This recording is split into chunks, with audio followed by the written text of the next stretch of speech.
Olá pessoal, bem-vindos ao meu canal, eu sou o Nerd Tuga e bem-vindos a mais uma edição de Miguel decide ignorar os blockbusters que saíram recentemente para fazer um vídeo sobre um filme de animação exclusiva streaming.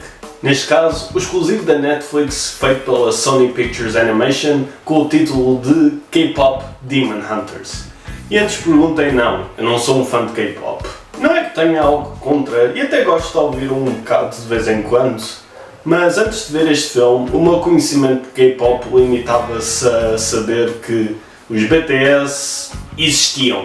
Bem, antes de sequer ver o trailer, foi só preciso ver o teaser do trailer para eu ir de não saber da existência deste filme para interesse total. A animação, a comédia, a personalidade distinta das personagens prenderam-me logo. E também ajudou que dizia do mesmo estúdio por detrás do Aranhaverso. Normalmente do estúdio por detrás de não quer dizer nada e até há trailers que gozam com isso, mas no caso da Sony Pictures Animation, eles até têm tido uma grande consistência de estilo e qualidade. E neste caso também é relevante mencionar o Aranhaverso, porque esse filme claramente inspirou muito deste filme. Mas agora que o K-Pop Demon Hunter saiu, vamos falar dele.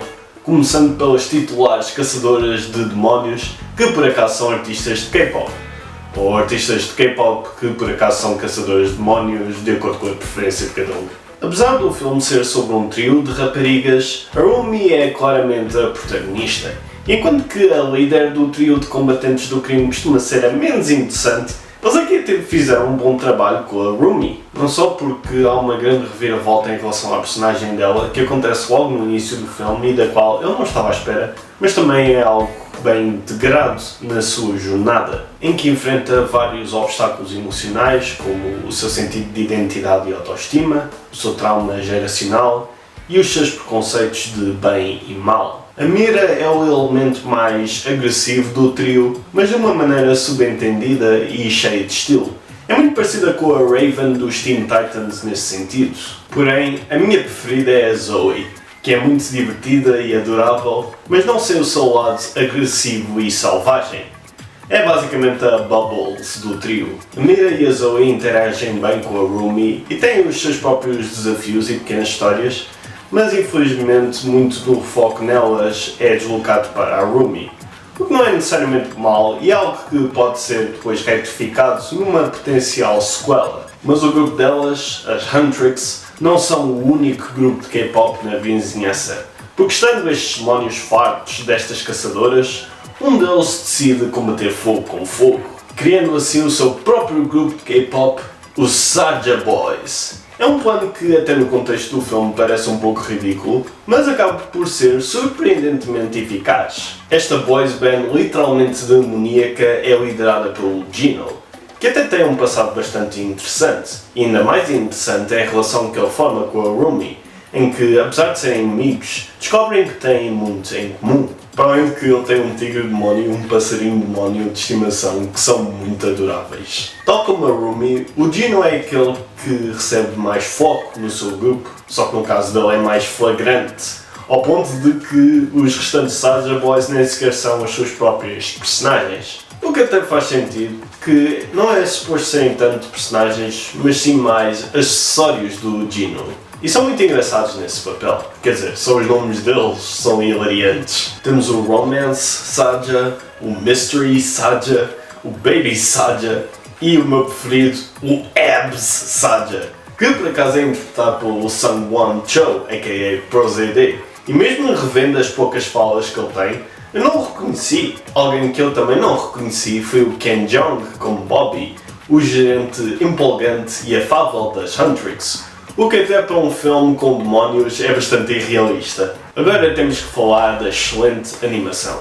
Como eu já mencionei, a animação foi muito inspirada pelo Aranhaverso, especialmente no que toca à variação de frame rates. Algo que acontece principalmente nas cenas de ação, em que a frame rate é aumentada quando se quer a ação mais fluida e é diminuída quando se quer a ação mais forte e impactante. Porém, há algo em que a animação é muito diferente da animação do Aranhaverso, em que, em vez de misturar a animação 2D, incorpora elementos de animação 2D, mais especificamente elementos de anime. o que é bastante evidente nas hilariantes expressões faciais que os personagens têm de vez em quando. No que toca aos próprios designs, eles fizeram um excelente trabalho em relação ao guarda-roupa e aos penteados de cada grupo musical, que informam logo a personalidade e identidade de cada membro. Ainda melhores são os designs dos demónios. Não importa se é um demónio muito no fundo ou um demónio que só está lá para ser cortado ao meio, quase todos os demónios têm designs originais e marcantes. Digo quase todos porque, infelizmente, o Guimá, o grande chefe dos demónios, é só uma chama rosa. E eu pensava que esse era o véu por detrás do qual estava a sua verdadeira forma, mas não, é só uma chama. E é uma pena porque ela é muito bem interpretado por nem mais nem menos do que o próprio frontman dos Squid Games, Lee Byung-hun, que eu já me tinha esquecido que era fluente em inglês. Também há o problema de que a história, tirando umas quantas reviravoltas, é um pouco previsível.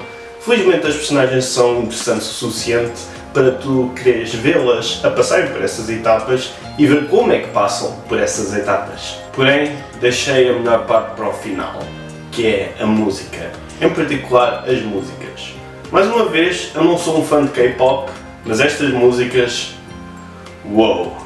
Para além de funcionarem muito bem no contexto de músicas produzidas pelos dois grupos de música fictícios, funcionam muito bem também no contexto de números musicais, ao fazerem um bom trabalho a contarem e progredirem a história de uma maneira muito emocional e pouco descritiva e expositória. No que toca às músicas individuais, temos o How It's Done e o Takedown, que são as músicas mais hardcore, mais yeah, nós somos caçadores de demónios. Pois o Golden é uma boa batida emocional, mas que também tem uma excelente batida que fala do conflito com o passado necessário para assumir a tua identidade e forjar um futuro brilhante. O Soda Pop dos Soulja Boys é simultaneamente uma paródia muito engraçada de música K-pop e uma música genuinamente boa e bastante catchy, e também sou muito fã da coreografia. O Free é mais uma balada emocional, só que desta vez sem batida, e pseudo-romântica,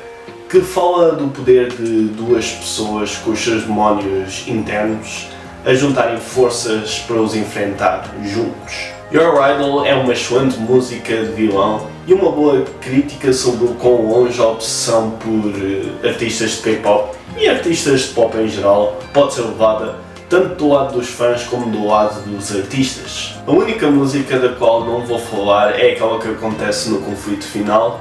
Digo só que o filme está de parabéns por ter acabado na melhor música. Pois o K-Pop Demon Hunters é excelente, tem as suas falhas, mas as partes que são boas, são mesmo boas. Recomendo a qualquer um e para quem é fã de animação e ou de K-Pop, é obrigatório verem. E portanto, dou ao K-Pop Demon Hunters 4 copos de ramen e meio em 5. You're the one I think of every time I drink up. You're my soda pop, my soda pop. Cool me down, you're so hot. Pour it down, I won't stop. You're my soda pop, my soda pop. Ooh, ooh, ooh, ooh. You're my soda pop, gotta get every drop.